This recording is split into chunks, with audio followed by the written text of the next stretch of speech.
Bom, irmão, Isaac experimentou a expansão. Você já consegue avaliar no próprio texto que nós lemos. Isaac experimentou, por causa do legado do seu pai Abraão, ele acabou experimentando também expansão. Ele experimentou crescimento, ele experimentou multiplicação. Agora, se nós observarmos o contexto em que Isaac experimentou expansão e multiplicação, foi em um contexto, em primeiro lugar, tempo de crise. O versículo de número 1 diz de que havia uma grande fome naquela terra. Isaac vem expandir, crescer e prosperar em um tempo de crise. Contexto número 2. Isaac vem expandir e prosperar quando se levantam opositores com inveja. Ele consegue crescer, ele consegue expandir, mesmo com opositores que se levantaram contra ele. E quando nós olhamos na Bíblia uma história como a de Isaac, uma pessoa que ela prospera, ela cresce, ela expande em um tempo de crise, ela prospera, cresce e expande, mesmo enfrentando adversários, o que nós podemos aprender com uma pessoa que experimenta isso? O que nós aprendemos com Isaac? Primeiro, Isaac, ele foi obediente com uma orientação que Deus lhe deu. No versículo de número 2 desse texto de Gênesis 26, diz: e apareceu o Senhor para Isaac e disse: Isaac, não desça para o Egito, e fica aí, na terra que eu te disser. Isaac, ele permaneceu em obediência a uma direção que Deus lhe deu. Sabe, queridos, um grande segredo de se expandir, crescer e prosperar com a bênção de Deus é seguir a orientação que Ele nos dá, mesmo que nós não estejamos entendendo. Isaac aprendeu isso com seu pai. Abraão, por diversas vezes, obedeceu a direção de Deus, mesmo sem entender o que seria ali na frente. Mesmo sem entender o que iria acontecer, simplesmente obedeceu, gente. Isaac aprendeu isso. Quando Deus aparece para ele e fala bem assim: olha, você não vai descer para o Egito, você vai permanecer aí. É um tempo de crise. A terra está passando crise, o lugar que você está passando crise, mas a direção é: permaneça aí. Os momentos em que nós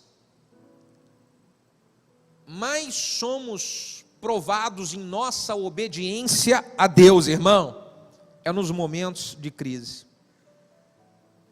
Jesus no Getsêmani, ele foi provado num período de grande agonia, quando ele faz uma oração, filho de Deus, e pede: Pai, por favor, passa de mim esse cálice, mas contudo seja feita a sua vontade. Então o pai fala: minha vontade é, não vou passar, você tem que obedecer e ir até o final para essa cruz.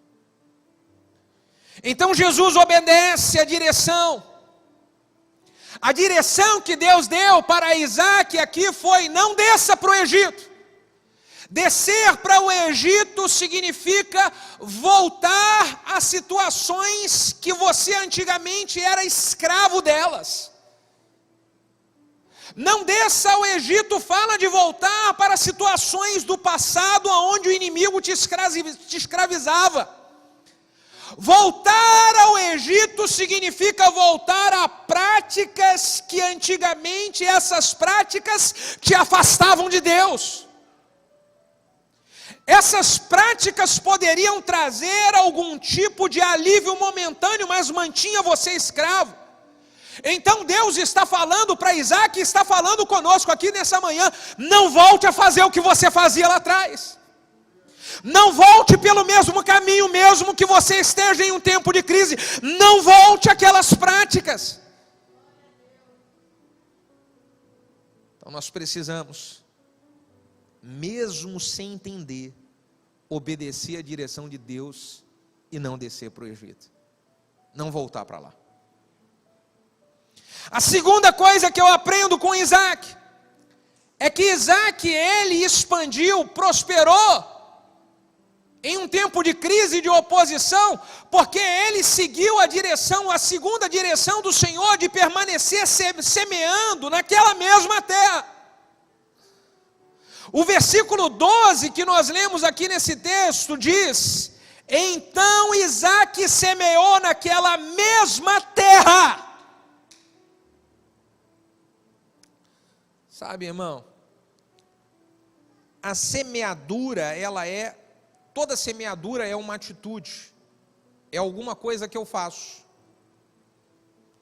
E esse alguma coisa que eu faço está envolvido, pode se acrescentar, desde algo que eu fiz com a minha família, a algo que eu fiz no meu local de trabalho, a algo que eu fiz na minha célula, algo que eu fiz a uma pessoa, algo que eu faço no meu dia a dia. Tudo isso é semeadura. E eu preciso avaliar se eu permaneço semeando nos lugares aonde Deus me mandou semear, se eu continuo com as atitudes que Deus me mandou ter, mesmo em momentos de crise. Se eu continuo a fazer o que Deus me mandou fazer dentro da minha casa, mesmo que eu esteja passando por um momento de crise lá dentro.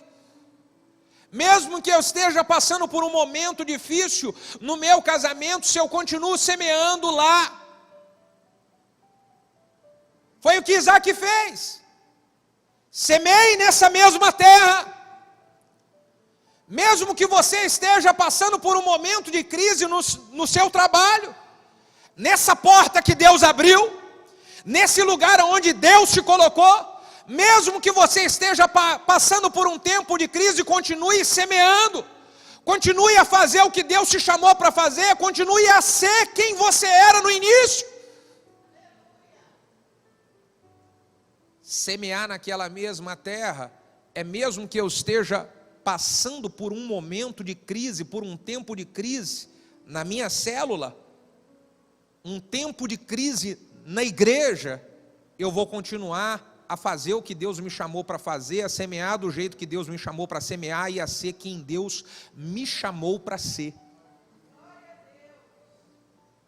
É isso que traz para nós expansão, gente.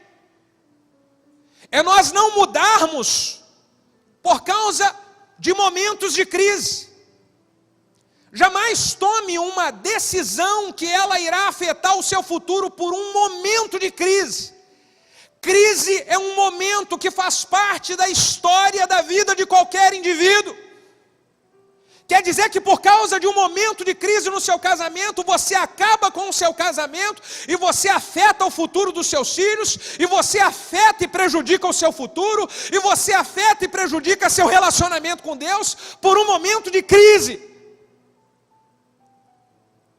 Quer dizer que por causa de um momento de crise, você abandona e sai de um lugar, de uma porta que Deus abriu para você, que Deus te fez prosperar, que Deus te fez crescer por causa de uma crise temporária. Por causa de um momento de crise, você deixa de semear, de trabalhar e de fazer o que Deus te chamou para fazer na obra dele, porque Deus não tirou você de onde tirou e fez a obra que Ele fez na sua vida para você ficar de pirracinha em momento de crise e falar: não vou fazer, estou chateado, não quero mais. Deus tirou você de onde tirou e fez a obra que fez na sua vida para mesmo em tempo de crise, você continuar sendo o mesmo homem e a mesma mulher grata de quando Ele resgatou você e fez uma libertação completa na sua vida, uma transformação poderosa em você.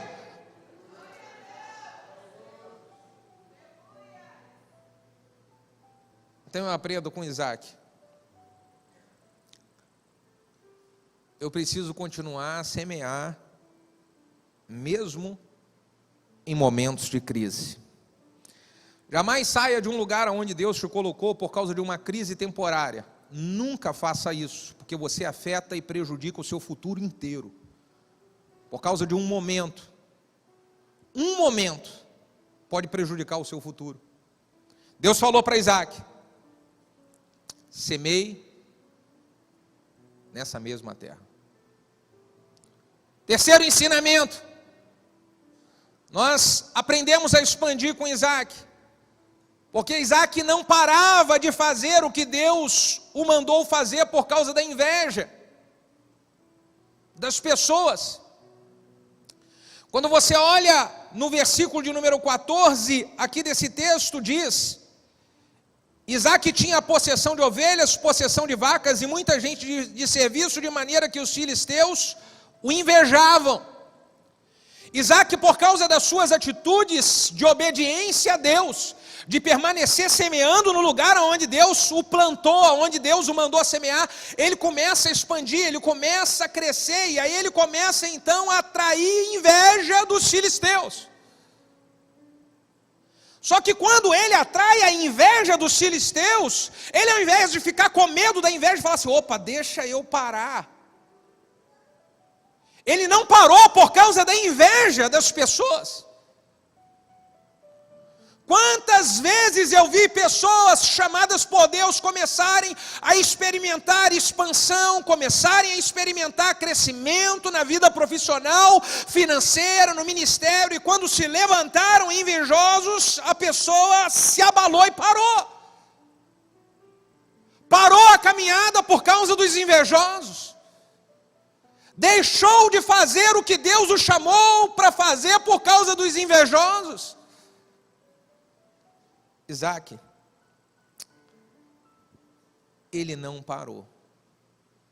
Mesmo que os filisteus invejavam, ele continuou a trabalhar para viver na sua vida uma promessa que Deus tinha feito: expansão. Expansão. Eu vou continuar a trabalhar para viver a expansão.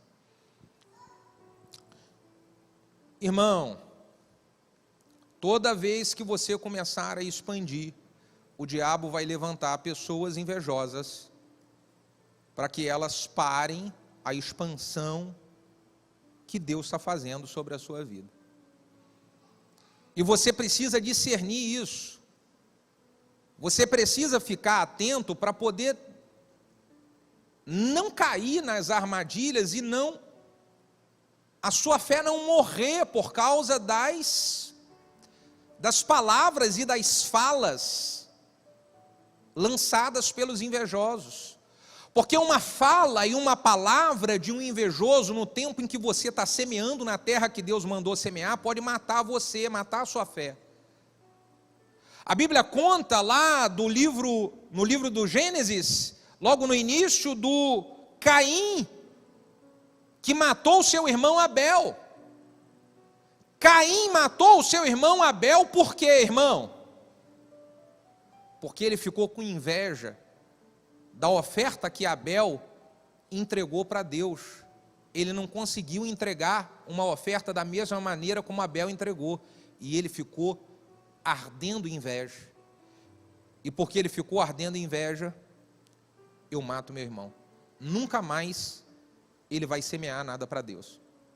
Já que eu não tenho condições de entregar para Deus, eu não tenho coração de fazer para Deus igual ele está fazendo, eu mato ele. Existem invejosos que querem matar a sua fé e a sua atitude de servir a Deus, porque não tem o mesmo coração que você tem, não tem a mesma atitude que você tem. Você precisa ficar atento a isso. Porque o propósito de um invejoso é matar você, para que você nunca mais ofereça para Deus aquilo que ele não tem atitude para oferecer.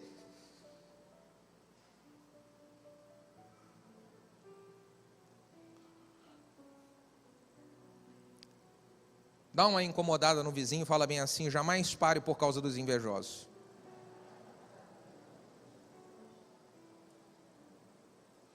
Aliás,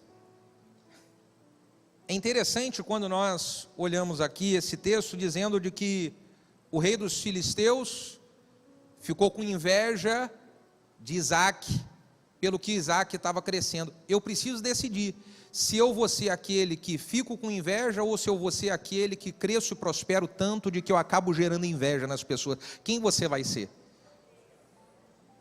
Levanta a sua mão e fala assim: eu vou crescer muito, sem medo dos invejosos. Nunca, jamais. O quarto ensinamento que nós podemos tirar com Isaac é que Isaac, ele no meio do seu processo, no meio do seu trabalho, lutando contra os invejosos, ele restaura os poços que haviam sido entulhados no passado. Olha o que diz o versículo de número 18. E tornou Isaac, quando os filisteus ficaram com inveja de Isaac, eles começaram a pensar: como é que a gente faz para parar ele? A gente tem que parar ele, a gente tem que parar ele. A todo instante o invejoso vai querer te parar. Ele vai querer impedir com que você faça o que você faz pela sua célula. Ele vai querer impedir com que você se envolva com aquilo que você se envolve na igreja. Ele vai querer que você comece a entregar e a largar tudo. É isso que ele quer. Aí Isaac fez, sabe o quê? Isaac falou assim: eu vou continuar a trabalhar, ainda vou fazer mais. Aí ele foi restaurar os poços antigos, de que antigamente os próprios filisteus tinham entulhado. Então olha o que diz o versículo de número 18 aqui. E tornou Isaac e cavou os poços de água que cavaram nos dias de Abraão, seu pai, e que os filisteus taparam depois da morte de Abraão, e chamou-os pelo nome dos que o chamara seu pai. Antigamente os filisteus, pela inveja do crescimento de Abraão, começaram a tapar tudo que é poço que Abraão tinha cavado. Sabe o que Isaac falou? Além de não parar, eu vou restaurar todos os poços de que os invejosos taparam na época do meu pai. Ao invés de você ouvir uma voz de que diz para você parar, você vai dizer: eu vou cavar mais poço ainda. Eu vou restaurar os poços que foram entulhados no passado. Eu vou restaurar situações que no meio da minha caminhada se perderam. Eu vou restaurar coisas que Deus me mandou fazer no início da trajetória e que em algum momento, por algum outro tipo de inveja, isso foi paralisado. Então eu vou restaurar isso. Eu vou voltar. Vou começar a cavar poço de novo. Vou lutar mais ainda pelo meu envolvimento com as coisas de Deus. Vou lutar mais ainda pela minha comunhão com os meus irmãos na célula. Eu vou lutar mais ainda pela minha comunhão com os meus irmãos na igreja. É interessante de que os poços que haviam sido entulhados eram os poços que abastecia e alimentava a família de Abraão, o próprio Abraão, a sua família e os seus empregados. Isaac viu isso, alimentava a gente. Como que eu fui dar bobeira de deixar os filisteus entulhar isso? Como que eu fui dar bobeira de com o tempo isso passar desapercebido? Era o que me alimentava. Você precisa voltar a abrir os poços, porque esses poços te alimentavam. Você lembra? Alimentava você. Alimentava a sua família, gerava em você ânimo, te dava alegria, proporcionava para você a verdadeira felicidade. Só que em algum momento entulharam isso. Então vamos lá e vamos abrir esses poços, voltar a cavar, para que saia água novamente e nós estejamos reanimados, irmãos. Vamos voltar.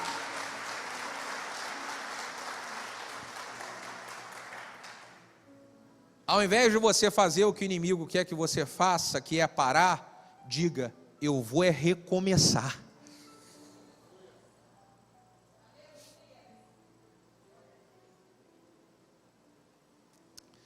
Quinto ensinamento que nós tiramos como Isaac. Isaac, para expandir, ele, na hora que a pressão aumenta, porque ele começou a cavar os poços, né? Eu vou restaurar tudo. Aí na hora que ele bota na cabeça de que ele vai restaurar tudo, então a pressão aumenta. Os filisteus falam, não vamos deixar.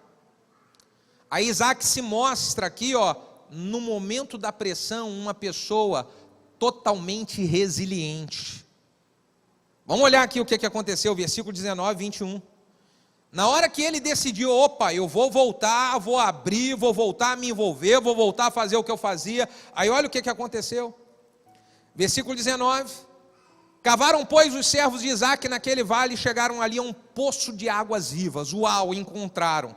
Mas quando chegou no versículo 20, diz aqui, e os pastores de Gerar porfiaram com os pastores de Isaac, dizendo, essa água é nossa. Por isso chamou o nome daquele poço Ezeque, porque contenderam com ele. Na hora que Isaac abriu o poço, começou a sair água, vieram os pastores de Gerar e falaram, não é seu, isso é nosso. Isaac poderia falar assim, vou desistir. Mas olha o que aconteceu, versículo de número 21. Então cavaram outro poço. Bate no ombro do seu vizinho e fala bem assim, cava outro. Pastor, mas e se vierem para cima de mim com pressão? Bate no ombro dele novamente mais forte e fala, cava outro. Porque diz o versículo 21, então cavaram outro poço e também porfiaram sobre ele. Por isso chamou o seu nome Sitna. Versículo 22. E cavou dali, e partiu dali e cavou outro poço.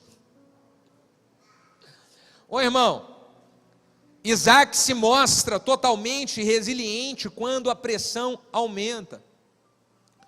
Na hora que a pressão aumentar, não pare no meio do caminho, sabe por quê?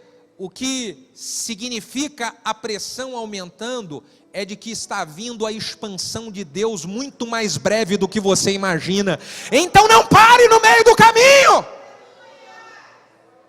A pressão aumentou. Mantenha-se resiliente. Sabe o que significa resiliência?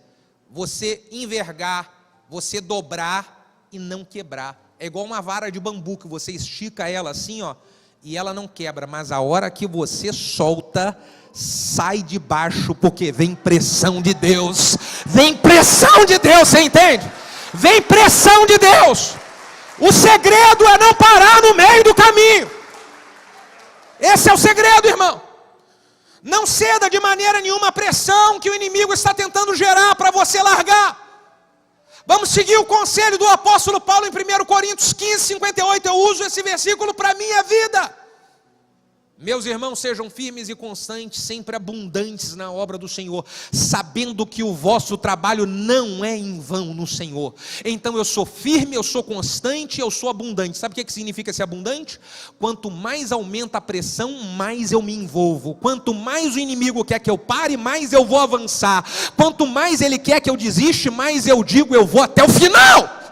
É isso que é ser abundante, irmão. É isso. Entendeu? Resiliência é a capacidade de suportar a pressão sem desistir. A capacidade de suportar a pressão sem desistir. Continue cavando poços. Continue lutando. Até que as promessas de Deus se cumpram sobre a sua vida. Até que as promessas de Deus se cumpram sobre a sua família. Até que as promessas de Deus se cumpram sobre o seu chamado. Continue lutando, e continue lutando, e continue lutando.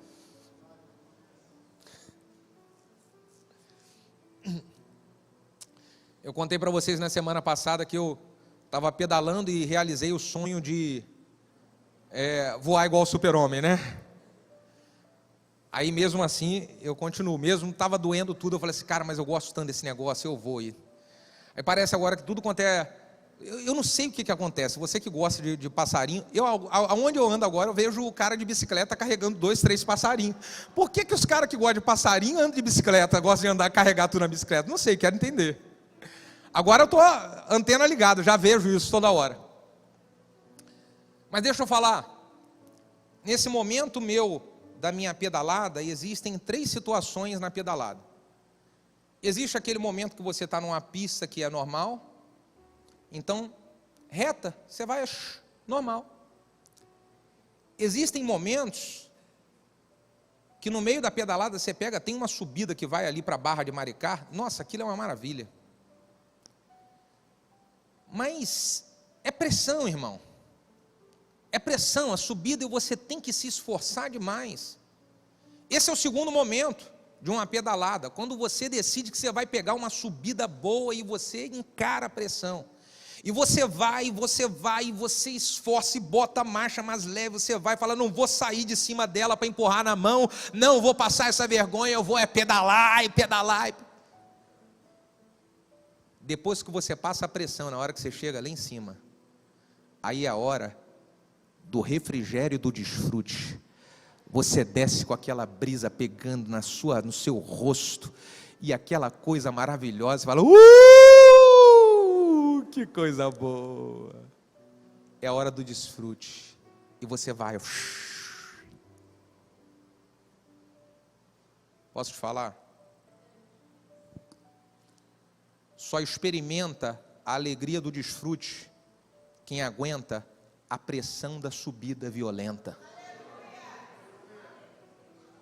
Não tenha medo de encarar uma subida violenta, porque logo depois da subida violenta, você vai experimentar a descida do desfrute, do refrigério, e vai ser bom demais para você, aleluia. Oh, meu Deus do céu!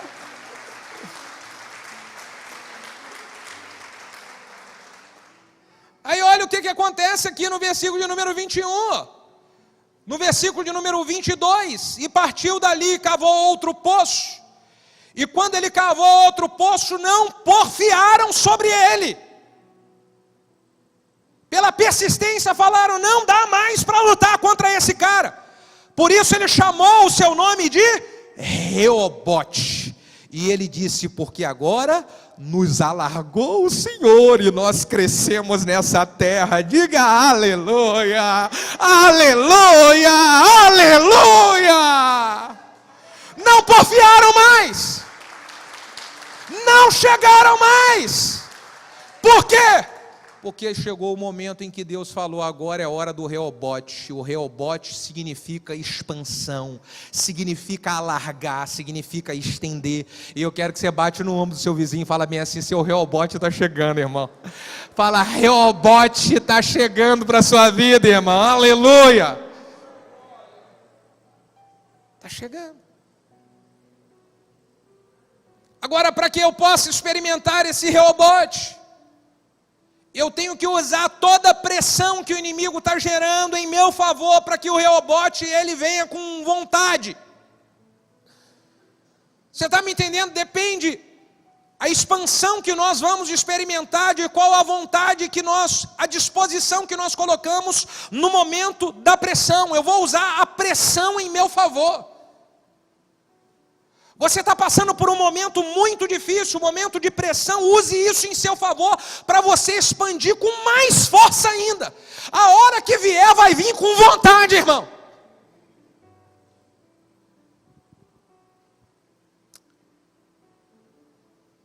A represa, toda represa, ela tem dois propósitos.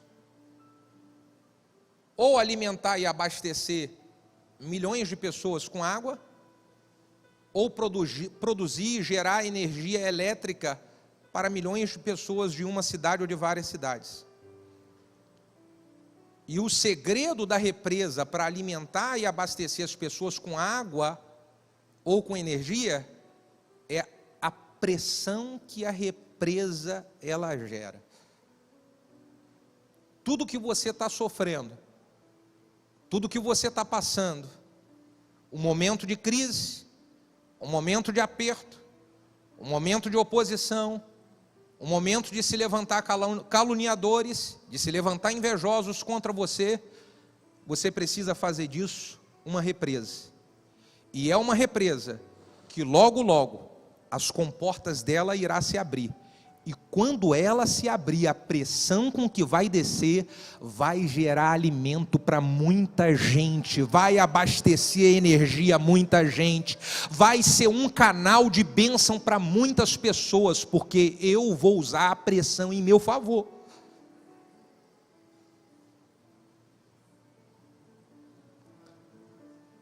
Salmo 4, versículo de número 1.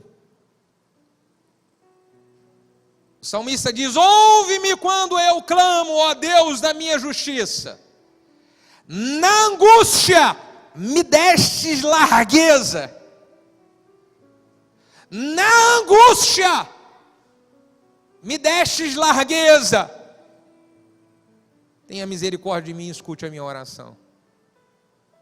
Faz com que o seu tempo de angústia gere uma oração tão poderosa que vai vir do fundo do seu ser, vai alcançar o coração de Deus e vai proporcionar para você expansão, largueza.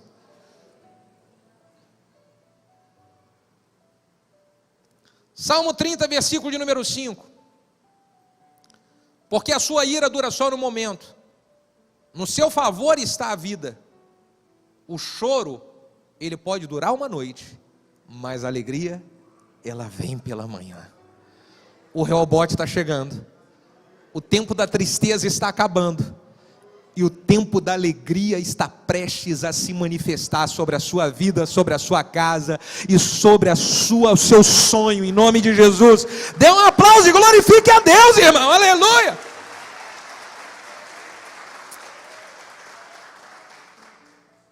Salmo 18, versículo 18 e 19. Surpreenderam-me no dia da minha calamidade, mas o Senhor foi o meu amparo, trouxe-me para um lugar espaçoso e livrou-me, porque Ele tinha prazer em mim. Uau! Podem estar se levantando contra você no tempo que você está passando por uma dor profunda. Você já está passando uma crise, uma calamidade. Mas eu preciso dizer para você o que o salmista colocou aqui: o Senhor é o seu amparo, e Ele vai trazer você para um lugar espaçoso, Ele irá livrar você, e isso vai acontecer ainda esse ano, porque esse é o ano que Deus separou para que possamos experimentar expansão nessa igreja, irmão.